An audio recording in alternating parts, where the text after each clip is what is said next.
Olá, David! Hola, ¿qué tal? ¿Cómo estás? Tudo bem? Que bom ver-te! ¿Cuánto tiempo? Mesmo! Então, aqui uma pequena confidência: o David foi meu professor de osteopatia, portanto, é um gosto estar aqui também com ele hoje. Estava a aproveitar, David, para dar as boas-vindas a quem se está a juntar a nós e, eventualmente, a outras pessoas que depois venham a ver o vídeo. E imagino que tenhamos pessoas tanto de Portugal como de Espanha e, quem sabe, até de outras partes do mundo. Portanto, bem-vindos a todos. É bom termos aqui esta conversa na vossa companhia.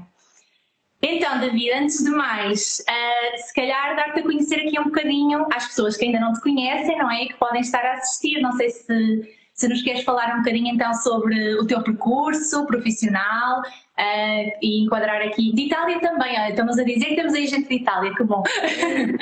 Italia. Que bom. Então, fala-nos um bocadinho sobre ti, por favor. Sí, bueno, pues me presento. Yo me llamo David Núñez, y soy fisioterapeuta pues desde hace ya pues casi 20 años, 17, 18 años. Y la verdad yo empecé a estudiar fisioterapia porque me llamaba mucho la atención el cómo con la fisioterapia, ¿no? Con las manos se podía ayudar a la gente a tener menos dolor, ¿no? y a mejorar su calidad de vida, ¿no? Esto es lo que me llevó a mí a estudiar fisioterapia. Y bueno, pues después de terminar fisioterapia decidí estudiar osteopatía, cosa que la verdad me cambió mi forma de trabajar y a lo que le estoy eternamente agradecido, porque ya fue un cambio total de cómo ver al paciente, ¿no? Y bueno, estudié osteopatía durante 6 años por la Escuela de Osteopatía de Madrid, donde hoy pues tengo la suerte de ser profesor desde hace pues ya 7 años, 7, 8 años. Y ese fue el primer punto de inflexión, creo, en el manejo del paciente. Y el segundo vino cuando yo me planteé, bueno, todo lo que he estudiado me ha ayudado a resolver muchos pacientes que antes nunca imaginé que resolvería, pero todavía hay muchos pacientes que sigo sin resolver.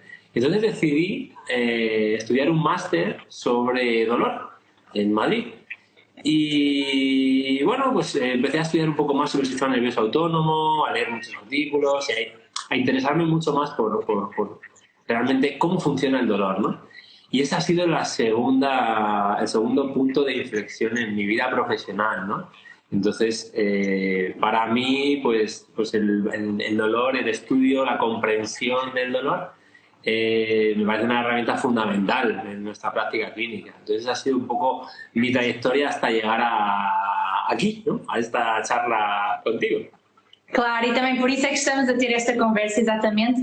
Eu mesma também, como fisioterapeuta, como osteopata, como profissional de saúde, sinto que realmente a dor ela está lá, não é? É das principais razões que muitas vezes levam as pessoas à nossa consulta. Então eu acho que é mesmo importante falar sobre este tema e de tantas coisas que têm vindo a ser descobertas nos últimos anos, através da investigação também. Então acho que é um tema sempre em aberto, mas que também nos obriga a estar a par da evidência mais recente. Sim. Então, olha, pegando já aqui assim numa frase, para ver se tu concordas, eu diria que a dor é uma forma do nosso corpo comunicar connosco. O que é que tu achas sobre isso? Concordas? Queres-nos falar um bocadinho? Totalmente, totalmente. Además, mira, siempre lo he pensado y con los años me he ido reafirmando en la idea, y acabo de terminar la consulta ahora mismo, acabo de despedir a mi último paciente y estábamos hablando sobre esta frase concretamente, ¿no? Y para mí, el dolor es un signo de alarma de que algo no va bien, ¿no? Nos indica que algo no está yendo bien. Y además, yo hago muchas veces la comparación con la fiebre, ¿no? Cuando a un paciente le detectan que tiene fiebre y acude a urgencias, pues siempre se intenta buscar cuál es la causa, intentar comprender qué hay debajo de esa punta del iceberg, qué está causando la fiebre, porque imagínate que fuera una apendicitis o que fuera una pancreatitis, pues su riesgo de vida está ahí, ¿no? Pues yo no entiendo cómo hoy en día, en el año 2022, casi ya 23, no hacemos lo mismo con el dolor todos los profesionales sanitarios. Porque, como tú bien dices, el dolor simplemente nos indica que algo no está yendo bien, ¿no? Nos está hablando nuestro cuerpo, nuestro organismo, nuestro sistema, de que algo no está funcionando. Entonces, tenemos muchas formas de poder actuar, pero yo creo que una de las más coherentes es intentar entender, primero, qué es lo que está pasando y segundo, qué es lo que nos puede querer estar diciendo el cuerpo del paciente, ¿no? Es decir, cuáles son los mecanismos que hay debajo para que ese paciente ahora experimente esa sintomatología. Y además esto me ha pasado hoy con un paciente que hoy ha sido un día interesante, que cada vez pasa en pacientes más jóvenes. Hoy he tenido un niño con 12 años que tiene dolor de cabeza y migrañas. 12 años. Le damos analgésicos, le damos antidepresivos, le damos naproxeno y no mejora. Isso era outra coisa que eu queria dizer. Su entorno. Claro, outra coisa que eu tinha a dizer, porque nós também, cada vez mais, eu acho, bem, não digo cada vez mais, mas temos esta tendência muitas vezes com o nosso dia-a-dia, não é? De andar sempre nesta coisa de fazer coisas e de compromissos, e muitas vezes o corpo dá-nos esse sinal, mas a nossa tendência é imediatamente calá-lo ou com um analgésico, ou, não é? Ou seja, tentamos primeiro abafá-lo para ver se conseguimos seguir sem ele. E claro que às vezes tem que ser, não é? Mas é interessante começarmos a olhar para esta perspectiva de perante a dor, qual é a nossa primeira tendência? Se é realmente perceber, ok, porque é que eu posso estar assim, ou simplesmente tentar abafar essa forma de comunicação, não é? Não sei o que é que tu notas na prática clínica, pronto, eu acho que as pessoas também já estão mais predispostas agora a ouvir o corpo, também porque, como tu dizes, os sintomas estão a aparecer cada vez mais cedo em idades mais jovens. Então nós estamos talvez mais suscetíveis a olhar para o nosso estilo de vida e da forma como isso pode influenciar, também já lá chegaremos, mas não sei se queres comentar isso também. Sí, mira, yo creo que realmente, siendo honestos con nosotros mismos, creo que muchas veces no intentamos entender qué pasa. Intentamos una solución rápida, mágica, y esto no funciona así. Aunque sea una forma un poco fea de hablar, pero cuando intentamos hacer de primera mano un tratamiento analgésico, para mí, yo se lo explico así al paciente, yo hablo muy mal, ya me conoces, y los que no me conocen ya me van a conocer. Cuando hacemos un tratamiento puramente analgésico es como si estuviéramos metiendo la mierda debajo de la alfombra. No va a desaparecer, solo que bueno, va a tardar más tiempo en oler más feo. Y realmente también, como os decía antes, ¿no? Para mí el dolor es un signo de alarma y a veces en mi práctica clínica, y estoy seguro que los que nos están viendo, los que nos vean después en el vídeo, estoy seguro que a ti te pasa esto también, porque a todos creo que nos pasa. A veces tenemos dos pacientes con dos síntomas idénticos, totalmente similares, y tienen problemas totalmente distintos. Por lo tanto, en mi opinión, creo que es un error hacer una cultura del síntoma y no intentar hacer más un aprendizaje de cuáles son los mecanismos, todo lo que ese paciente lleva en su mochila hasta hoy, que viene a visitarnos en la consulta, ¿no? Creo que eso nos facilita mucho la vida. Es más difícil, claro que es más difícil, pero es lo que nos va a hacer llegar a esos pacientes que no todo el mundo llega, ¿no? Y hoy, yo te digo, lo hablaba ahora con mi último paciente, Víctor, que había una de las cosas que más me satisface a nivel profesional y personalmente, que es ser el paciente, el profesional que hace la diferencia en ese paciente, ¿no? No ser el profesional número 17 que visita, sino ser el que le ayudó, el que consiguió que pudiera salir adelante. Y creo que no hay cosa más bonita en nuestra profesión que ayudar a esos pacientes que tanto se han resistido y que tanto tiempo llevan cargando con un peso tan grande como pueda ser el dolor crónico. Claro, e muitas vezes ajudá-los a descobrir que a solução na verdade passa por eles, não é? Mas é preciso ajudá-los a encontrar o caminho e então na dor isso é tão mais verdade. Olha, então a experiência da dor, nós sabemos que ela pode ser muito variável, quer de pessoa para pessoa, quer na mesma pessoa em diferentes momentos da sua vida. Queres-nos falar um bocadinho sobre isso, sobre os fatores que podem estar envolvidos nessa variabilidade? Sí, claro que sí. Mira, los factores son muchos, ¿no? Son múltiples. Yo siempre pongo este ejemplo. Además, creo que nos lo han demostrado muy bien, ¿no? Los científicos en la última década, ¿no? Últimos 12, 15 años, que es el modelo biopsicosocial, ¿no? Se ha hablado mucho del modelo biopsicosocial, pero creo que pocos intentamos entender el modelo biopsicosocial. Al final, el paciente es el paciente y sus circunstancias, ¿no? Y tanto estrés genera en el organismo un paciente que tiene mucho trabajo que un paciente que no tiene trabajo. Yo les digo a mis pacientes, yo necesito saber quién eres, porque si yo no sé quién eres, no puedo ayudarte. Y para saber quién eres, necesito saber todo lo que te ha ocurrido hasta llegar aquí, hoy, delante de mí. Porque si no tengo toda esa información, tengo muchas más posibilidades de equivocarme. Entonces, creo que los factores, como te digo, son múltiples, ¿no? Hay factores biológicos, por supuesto, ¿no? Daños tisulares que puede haber en un tejido, en un órgano, en un sistema. Pero luego hay otros componentes, me atrevería casi a decir que más importantes, por lo menos en cuanto a lo que pueden desencadenar, como son los factores psicosociales, ¿no?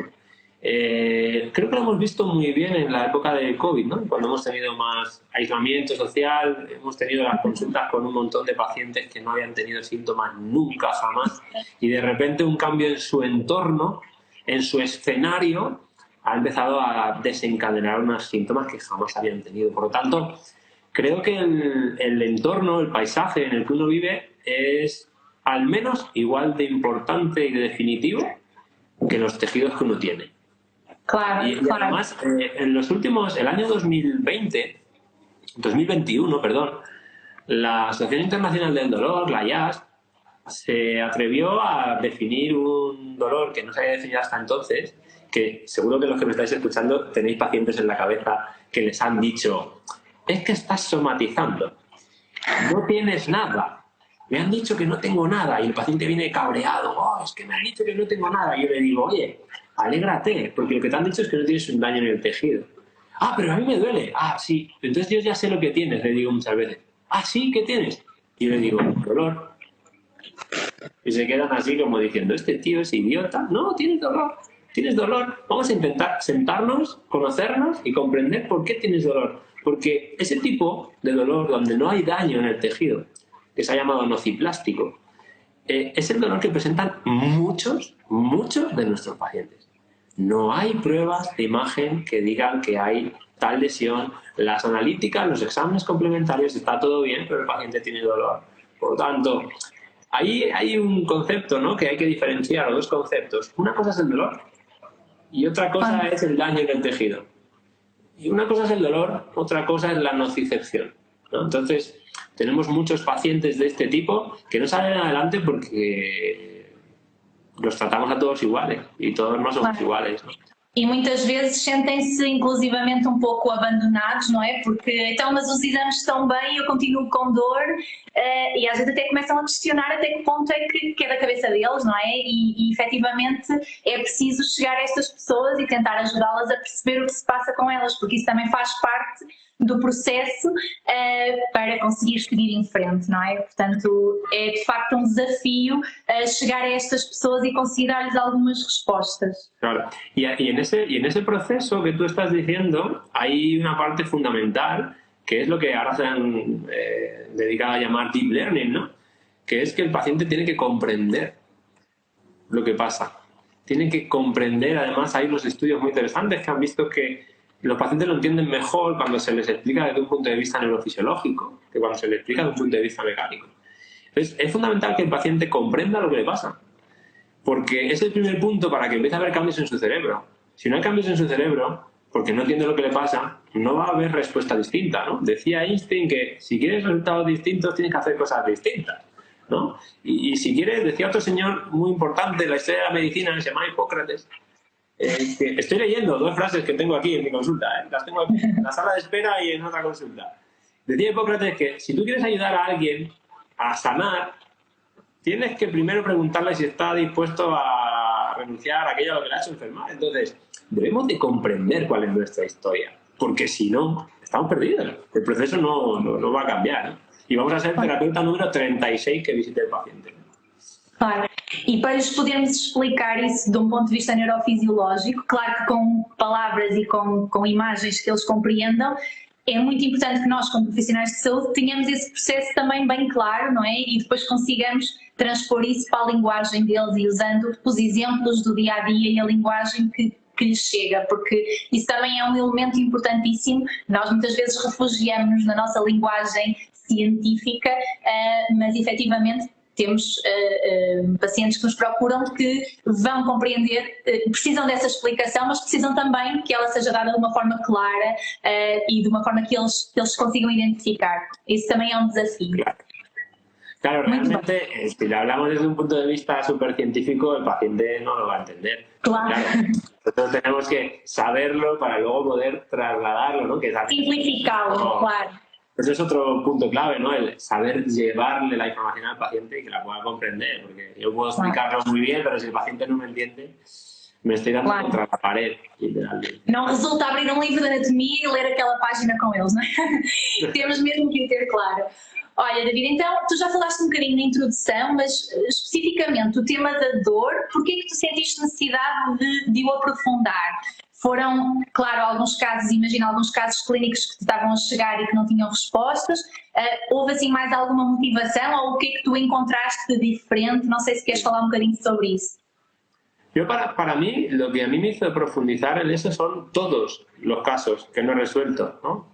Yo me asombra cuando escucho a alguien que resuelve todos los casos, porque yo la verdad que, pues no, yo soy humano y no resuelvo todos los casos. Y todos esos casos que no he resuelto a lo largo de mi vida y que hoy en día pues también sigo sin resolver algunos, obviamente, son los que me han llevado ahí.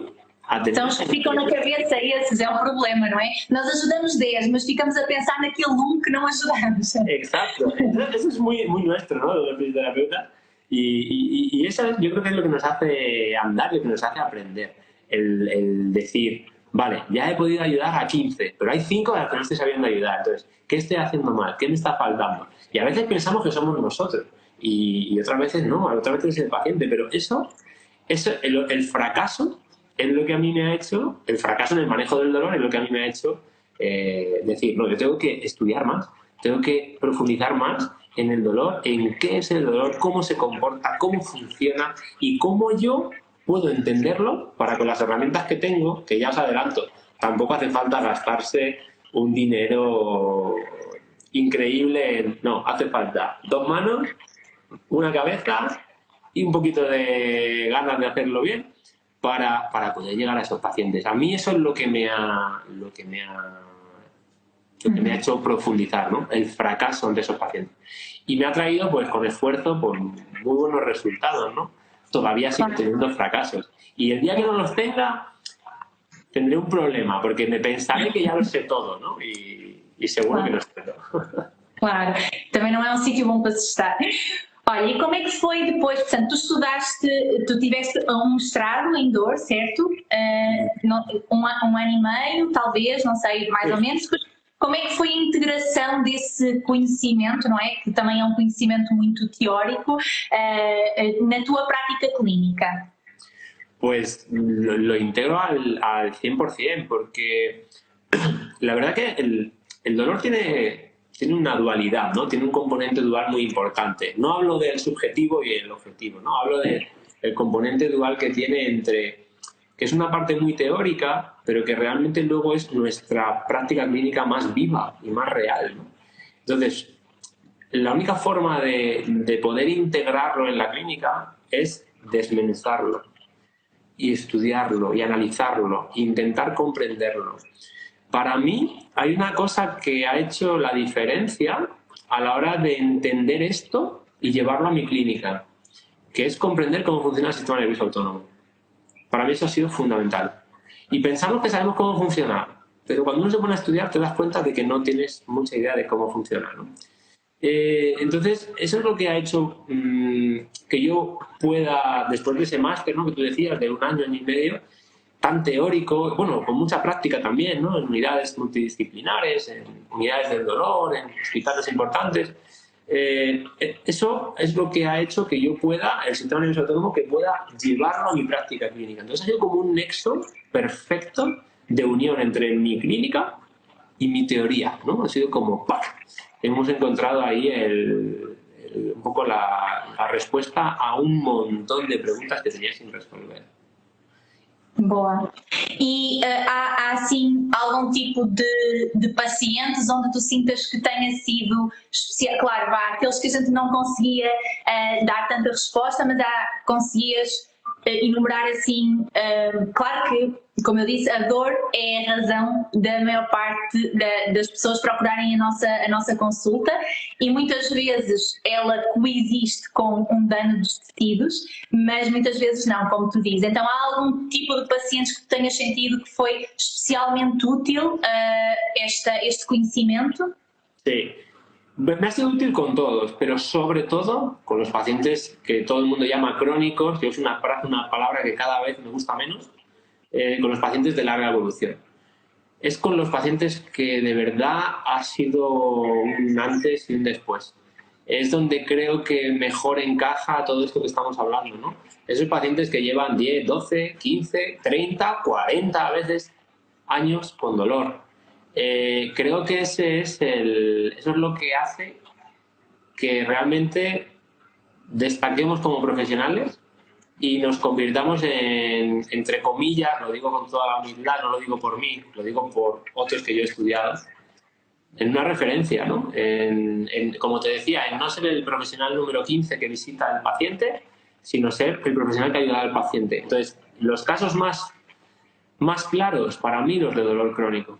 Dolor crónico con múltiples patologías, con alteración del sistema digestivo, con alteración del descanso, con alteraciones también a niveles endocrinos. Cuando el paciente entra ahí en un caos clínico, yo, la verdad, es el sitio donde más me gusta estar.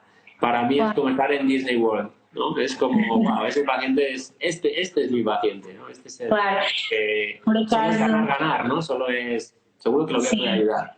Sim, é verdade e claro que nós temos gosto em ajudar toda a gente, mas realmente são pacientes mais desafiantes. Eu, pegando, por exemplo, na área em que trabalho mais, não é? na saúde da mulher, dentro da fisioterapia, nós temos muitas pessoas que nos procuram, muitas vezes até jovens, como tu dizes, que já trazem histórico de dor pélvica crónica, muitas vezes associada a uma disfunção sexual, que levam anos a ser desvalorizada e a ouvir que aquilo é normal. E esses realmente são aqueles, por um lado é triste porque tu pensas como é que estas pessoas chegaram até aqui tantos anos, mas por outro lado é uma janela de oportunidade para então conseguir abrir um bocadinho de luz ali e tentar induzir uma mudança, não é? Claro. Porque muitas vezes é isso. Tú has comentado, ¿no? Hay veces que hacemos de lo habitual lo normal, ¿no? Y es como, no, esto claro. Cuando uno estudia se da cuenta de que no es así. Claro. Lo habitual no es lo normal. Por eso hay un lenguaje que creo que debemos de hablar todos los profesionales sanitarios, que es la neurofisiología. Ese es un lenguaje que es el único lenguaje que entiende el cuerpo. Y es el lenguaje en el que podemos hablar todos los profesionales sanitarios, independientemente de nuestra especialidad. Entonces, por favor, huyamos de decir esto es normal, esto no es normal, porque al final no le estamos haciendo ningún favor al paciente. Lo único que estamos haciendo es ponerle una etiqueta de una patología, ponerle una etiqueta de esto es normal, una etiqueta de te lo estás inventando, y eso lo único que hace es aumentar la ansiedad, aumentar la clínica del paciente, los síntomas, y lo único que hace es hacer el problema más grande. Está muy lejos de la solución.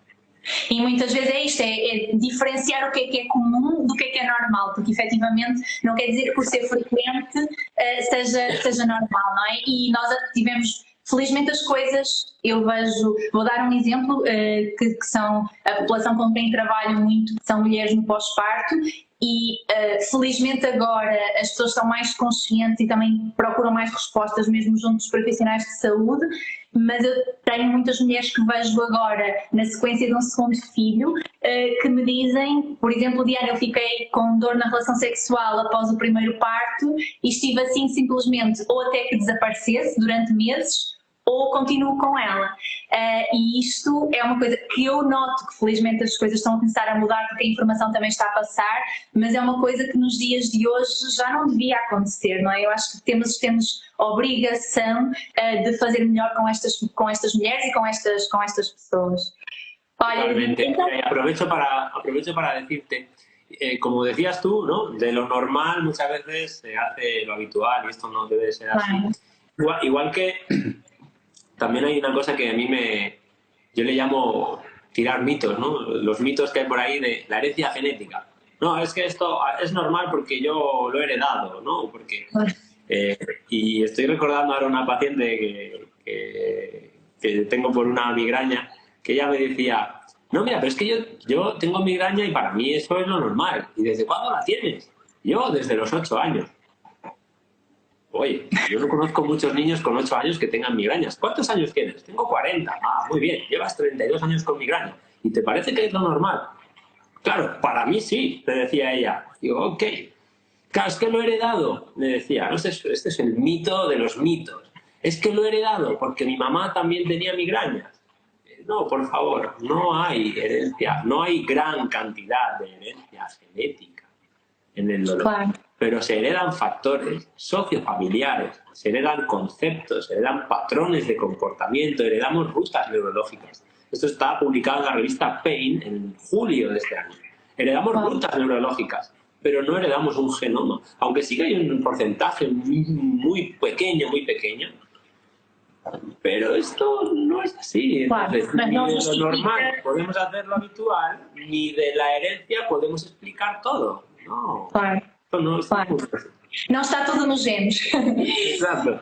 Muito da epigenética, mas não tanto assim nos genes, não é? Ou seja, o contexto aqui faz a diferença. Olha, eu estava ia te perguntar que profissionais é que tu achas que podem então beneficiar deste conhecimento diferenciado sobre dor? Pues yo me atrevería a decir que todos los profesionales que trabajemos con pacientes que sufren dolor, todos, creo que todos, absolutamente todos. Porque de una u otra manera, nosotros como fisioterapeutas, obviamente, utilizamos el trabajo de la terapia manual, entre otros, y quizás es para el colectivo que más directamente está enfocado, porque yo como fisioterapeuta, pues con mi práctica clínica y mi historia, ¿no? Y mi trayectoria, pues es como lo veo. Pero creo que todos los profesionales que trabajen con dolor deberían de profundizar en esta temática. Pero no profundizar en una temática simplemente de conocer, sino profundizar en una temática con un enfoque clínico, con un enfoque de herramientas para llegar el lunes, la segunda feria. Segunda-feira, boa. Llegar en segunda feria a la consulta y poder aplicarlo y además darse cuenta de que no hacen falta grandes inversiones de nada, de aparatos ni nada, hacen falta conocimiento y poder llevar a la práctica clínica, mudar tu forma de trabajar para poder ayudar al paciente. Entonces, creo que eso lo podemos hacer cualquier profesional sanitario que trabaje con dolor. Obviamente, todos los que somos terapeutas manuales, fisioterapeutas, osteópatas, todo esto pues, nos queda como anillo al dedo. Pero creo que cualquier profesional que trabaje con dolor debe de profundizar en esto. Claro. Porque va a ir en beneficio de su paciente e de su prática clínica, por supuesto. Claro, e pensando muito também nos profissionais que lidam com muitos pacientes com dor crónica, muitas vezes, não é? Então esses aí ainda mais, não é? Eu estou a pensar também nos psicólogos que lidam com muitas pessoas, porque na verdade a dor crónica traz outros desafios depois emocionais, não é? Para gerir a dor, portanto pessoas que tu falas que levam dor, e não precisamos de falar sei lá, em 10 anos, basta imaginarmos que de repente tínhamos uma dor que se prolongava e que não ia embora durante 6 meses, 7 meses, quer dizer, isto só de imaginar, não é? Eu acho que dá para ter empatia para com estas pessoas e perceber os desafios que isto nos traz e muitas vezes dores que são bastante incapacitantes para o dia-a-dia, para nos deixarem fazer o nosso dia-a-dia. Temos um exemplo muito claro que agora está a ser muito falado, felizmente também cada vez mais, que é, por exemplo, a dor menstrual, que sempre foi super normalizada, que era uma dor para muitas mulheres muito incapacitante, que as impedia inclusivamente de irem às aulas, ao trabalho, o que fosse, e que se normalizou durante tantos anos e que agora felizmente se está a falar cada vez mais. Então, para percebermos um bocadinho o impacto que isto pode ter na vida das pessoas e a necessidade também de procurar depois outro tipo de ajuda, não é? Porque efetivamente uma dor crónica depois traz todo um conjunto de adaptações que precisam também elas de ser desconstruídas, no fundo, ¿no es? Claro. Mira, tú me preguntabas antes, ¿no? Que en mi práctica clínica, que cómo yo te decía, en el dolor crónico. Y os digo un apunte que a lo mejor muchos conocéis. Hace ya años que se sabe, hay evidencia científica de estudios muy potentes en los que se ha visto que dos pacientes, bueno, un grupo grande, pero comparando pacientes con dolor crónico lumbar y pacientes con dolor agudo lumbar, las áreas del cerebro que están activas son totalmente distintas. Y, sorpresa, los pacientes con dolor crónico, es decir, más de 3 meses de evolución, tienen activas áreas del cerebro que tienen que ver con la emoción, el miedo y el comportamiento. Por lo tanto, hay que tirar los mitos de, por ejemplo, tú decías, del ámbito psicológico. Yo a muchos pacientes los tengo que pedir, oye, yo te recomendaría que además de todas las pautas que te voy a dar para trabajar sobre tu manejo de dolor crónico, todo lo que vamos a hacer en la consulta, además pudieras visitar a un psicólogo. ¿Por qué? Porque hay un componente emocional y un componente de activación de áreas del cerebro que tienen que ver con el miedo y la amenaza, que tenemos que manejarlo, y el psicólogo es el profesional que está perfectamente capacitado para esto. Entonces, hablar de dolor crónico y hablar de componente emocional no es una cosa tabú, ni es una cosa de un mito, es una realidad clínica y científica. Por lo tanto, si queremos tener resultados distintos, tendremos que hacer cosas distintas, ¿no?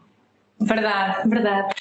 Olha, David, então, em janeiro, vamos ter muito gosto em receber-te no Porto para uma formação sobre dor, que no fundo eu imagino que tenha sido um bocadinho um sumo de todo este conhecimento que tu estiveste a reunir durante estes anos de formação, não é? E também de prática clínica.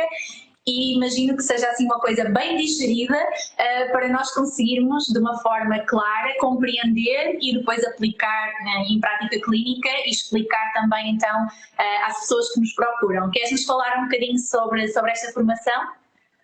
Sí, mira, estoy muy contento de poder volver a Porto, porque hace ya casi 2 años que tengo la oportunidad de ir a una de mis ciudades favoritas. Y estoy muy contento de que vayamos a poder llevar el curso allí a Oporto. Y claro que sí, os cuento un poquito. El curso nació pues realmente de todo esto que te digo, ¿no? En plena pandemia, todos encerrados en casa, varios alumnos pues que los que tengo amistad de la escuela de osteopatía me decían, oye, ¿por qué no nos hablas de dolor? Porque alguna vez en clase nos has hablado. Y dije, ok, voy a coger todo lo que tengo, lo poco que sé y lo mucho que he buscado y vamos a darle forma, ¿no? Y entonces hicimos un primer curso online y wow, es un tema muy pesado para hacerlo online. Fue muy productivo, pero dije, no, esto hay que cambiarlo, vamos a hacerlo presencial, y lo hicimos de 1 día y medio y dije, me quedo corto de tiempo, porque ¿sabes qué pasa? Yo cada vez que leo algo digo, esto tienen que saber mis alumnos, y lo meto. Y entonces hemos llegado ya a que el curso ya ha tomado 2 días y medio de volumen. ¿Por qué? Porque realmente no solo hablamos de la anatomía, de la neuroanatomía, que es la base, o de la fisiología, sino que también hablamos, el bloque más grande que tiene el curso es del abordaje clínico. El abordaje clínico, desde terapia manual hasta técnicas de respiración, hasta cuestiones que tienen que ver con la alimentación, no de indicaciones que yo voy a dar, sino para que comprendamos cómo tenemos un amplísimo abanico de abordaje clínico en pacientes con dolor. Entonces, claro, el curso ha ido creciendo y estamos ahora en ese punto, ¿no? De 2 días y medio. Y yo estoy encantado de poder compartir mi experiencia personal, profesional, clínica, en pacientes que tenían problemas súper complejos, poder compartirla con los demás para que puedan seguir ayudando a sus pacientes, igual que yo puedo ayudar a los míos. Entonces yo la verdad, obviamente le tengo mucho cariño a esta formación, le tengo mucho amor a esta formación, porque es como te decía al principio, es lo que ha hecho que cambie mi clínica, que haya dejado de ser el profesional 26 a ser el profesional que ayudó a Paquito o que ayudó a Joao, ¿no?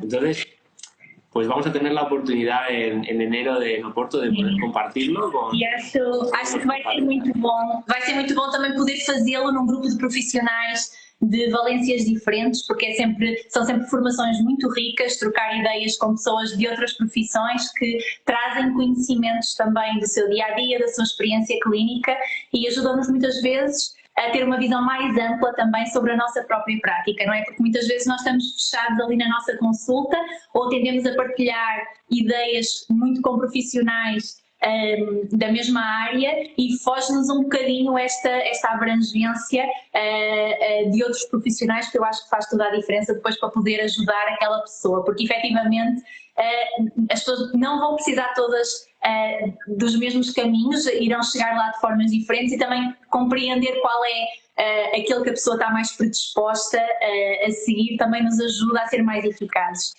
E na verdade, estavas a dizer 2 dias e meio, eu estava a pensar, pensando na ligação que tu falaste da dor com o sistema nervoso autónomo, eu estava a pensar, bem, a gente quase que podia passar 2 dias e meio só a falar de sistema nervoso autónomo, mas na verdade é que... Podríamos estar 2 semanas y media hablando.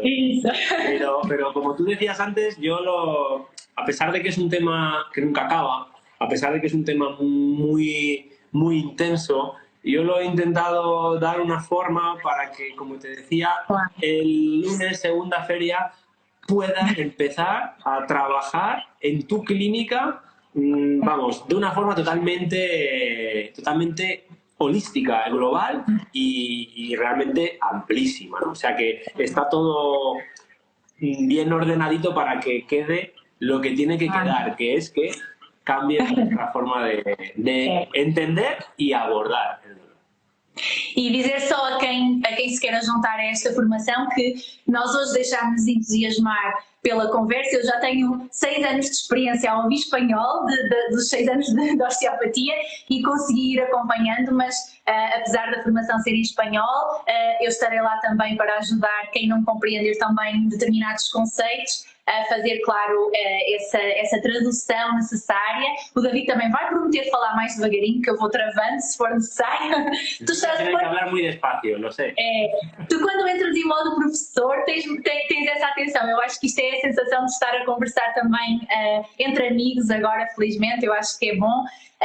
Mas sim, mas teremos esse cuidado também de falar com calma, de tentar explicar os conceitos necessários com calma e fazer a respectiva tradução quando necessário, com a minha experiência de 6 anos de espanhol que há de chegar, não tenho dúvidas, e tu também já levas anos a ensinar a alunos portugueses, não é? Por isso também ayuda. Además, yo cuando lo hablé contigo, este tema del curso, y las veces que lo hemos hecho y todas las que lo hagamos, yo llevo al curso muy relajado y me gusta transmitir a la gente esa calma y esa tranquilidad, ¿no? De decir, hemos venido a estar tranquilos. Si tenemos que dejarnos algo por ver del programa, no pasa nada. Yo quiero que todo el mundo esté a gusto, esté cómodo, todos comprendamos, todos vayamos en el mismo camino, en el mismo ritmo, porque es un maratón, vamos a recorrer un montón de kilómetros y quiero llevar a todos mis alumnos hasta la meta, todos juntos. Entonces, es un curso intenso, pero es un curso tranquilo en el que también tiene que haber una parte personal, ¿no? Tiene que haber pues eso, ¿no? Un grupo, una unión, una experiencia personal también, ¿no? Y en el que estoy seguro que muchos de los asistentes se van a sentir primero reflejados en cosas que yo voy diciendo, en casos que me han pasado y que van a querer llevar el lunes a su consulta.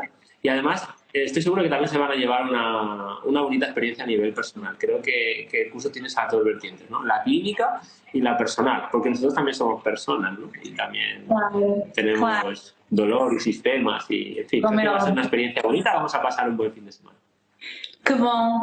Olha, David, muito obrigada. Não sei se tu queres acrescentar mais alguma coisa. Eu acho que já deu aqui assim uma boa conversa sobre dor. Eu fico ansiosa para saber mais e para ver o que preparaste também para nós nesta formação. Já estava há muito tempo também a querer ter este conhecimento, já tinha partilhado isso contigo e que bom que surgiu a oportunidade de te trazer cá e de trazer isto também para outras pessoas que sei que têm vontade de ouvir mais sobre o tema.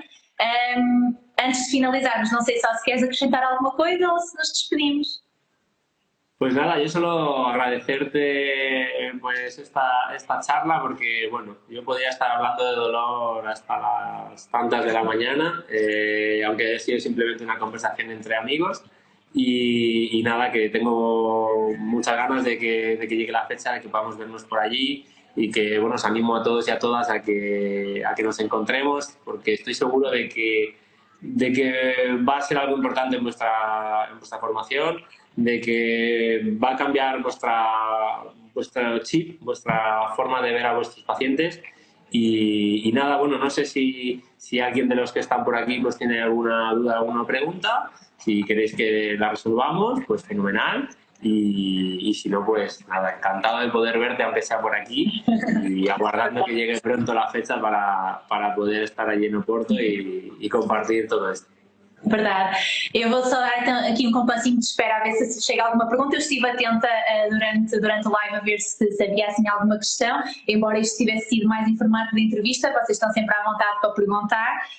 Dizer também que, entretanto, eu espero que consiga que isto fique gravado, vamos tentar disponibilizar um live depois para quem não teve a oportunidade de assistir agora e que, se entretanto surgirem questões também que ficamos felizes que vocês me enviem e, dentro do possível, sendo uma explicação curta e grossa que talvez dê para passar, e se não, convidar-vos a quem quiser um bocadinho saber mais sobre o tema, então, a juntar-se a nós no final de janeiro. Eu vou deixar também, junto com o vídeo do live, a divulgação da formação para quem quiser saber mais. E se não, temos toda a quantidade de artigos científicos que vão saindo, de formações como esta, que eu convido a irem espreitando, porque efetivamente é um tema complexo que podemos tentar simplificar e tenho mesmo esperança, David, porque das aulas que tivemos juntos, nesta tua capacidade de pegar no complexo e simplificá-lo, acho que tens um talento natural para isso. E por isso também estou ansiosa para que chegue essa data. Então, se calhar vamos mesmo despedir-nos, que já estamos na nossa arinha. Muito obrigada e vemo-nos em janeiro. Muy bien. Fica bem. Obrigada. Vamos a hacer la revolución. Acuérdate de lo que te digo. Estos alumnos, cuando vengan al curso, el lunes en su clínica, segunda feria, la revolución. Muito bem, a Revolução de Janeiro, em vez de ser a de Abril. Está certo, obrigada então, fica bem. Bye. Obrigado.